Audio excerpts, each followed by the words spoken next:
Welcome along to Football Talks, everybody. Your daily update on all of the big transfer news stories hitting the Premier League big guns. We've got you covered. It is the 30th of May, not long now too.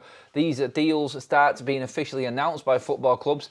The first one in the striker department is what I want to talk about today. What's happening with the striker merry-go-round in the Premier League? It involves United, it involves Arsenal, it involves Chelsea. It involves pretty much everybody then picking up the pieces after these big clubs have got their players in. Victor GYOKERES, Benjamin SESKO, Liam Delap. How does this striker triangle affect the rest of the league? Well, obviously now we're hearing in the news that Liam Delap from David Ornstein yesterday pretty much confirming that everybody who was in for Delap has been informed he's moving to Chelsea. Do Chelsea need another striker? Now, Chelsea were in for Victor GYOKERES also. They have communicated with Sporting, apparently that is, although Sporting's CEO has come out and said that there has been no offers, no formal offers whatsoever for Victor GYOKERES yet. Now, obviously, we know that Arsenal are in for Victor GYOKERES as well. So how does Arsenal's move for Victor GYOKERES affect them moving forward for Benjamin SESKO? That's quite straightforward. They can only buy one of them two players. It was said that Arsenal were interested in Delap, but never fully in proper negotiations like the likes of Manchester United and Chelsea were. So Liam Delap is signing for Chelsea. Whether or not they spend any more money on a forward, we will see. But I think this deal was one that could be done quickly, so Chelsea could register Delap for the Club World Cup, which is happening obviously in the next couple of weeks. And on top of that, obviously that means that Liam Delap then won't be going to the England Under-21 Championship. So that deal moved forward quickly. Then it leaves Manchester United without a striker because that was their number one target. So the merry-go-round continues. Now, are Manchester United back in for Victor GYOKERES? He's available, and obviously there have been some hints and clues floating around about his relationship with Ruben Amorim. Would he like to go and work again with Ruben Amorim, the manager that brought him? The success that he's now built on top of and has become one of Europe's most elite strikers. Victor GYOKERES is available for 55 million to the likes of Chelsea, United, Arsenal, on that list of clubs that are involved in that clause that he's got at Sporting. He still has 3 years left to go, and his release clause is 85 million. But there is that little clause in between after 2 years where if another club on that list of European top clubs comes in for him, then he can go for 55 million. And this is what is being triggered, or thought to be being triggered, by these clubs right now. And this is the negotiations that are actually going on. So GYOKERES now is back on the radar of Manchester United. Look, he's always been a target for United. The interest has never gone away. Fabrizio Romano, Ben Jacobs, David Ornstein, many different journalists have said that Manchester United are still interested in Victor GYOKERES. The biggest issue for United, of course, is that we are looking at no European football for United, and he wanted to be playing in the Champions League. That was a big thing in Victor GYOKERES. How United can convince GYOKERES, I have no idea. Only he will know his own mind and what he thinks a move to Manchester United might bring him, or how he can progress with Manchester United. He knows the manager. It's a big club. Maybe this is the turning point, and he can be the main man and the focal point for United for the next 5 or 6 years. I think that's about it. Like, you've got to sell him a project. Chelsea could still afford to get Victor GYOKERES, even though they have got Liam Delap. That's the other twist in this. And I think that this now is where Chelsea's negotiations are at, because they are now in negotiations with Sancho as well to take him on a permanent deal. So signing Liam Delap for 30 million, committing to the loan obligation with Manchester United for 25 million. Chelsea are already 55 million into spending. Now, the Champions League money brings them a lot more leeway with PSR and financial fair play, but any deal that Chelsea make, and this is the biggest twist and the biggest, I think, not so much an issue, not for Chelsea, but other clubs.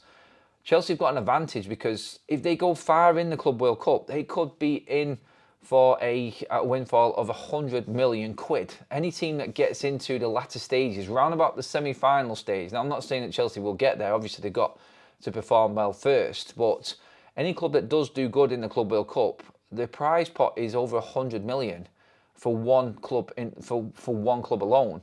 So that is incentive enough, I think, for Chelsea to go out, get deals done that they need to get done now, to help perform in that Club World Cup, then bring in more money in. So, like I said then, 55 million for Gyökeres is the price. Chelsea are about to buy a Delap for 30 million, commit to Jadon Sancho for 25 million. There's 110 million quid spent by Chelsea already if they go for Gyökeres. But that could be bought with the money from the Club World Cup. And that's what people seem to be getting. The teams that have got that competition have got a massive advantage over everybody else because they can finance any early deals in this new transfer window that's opening up.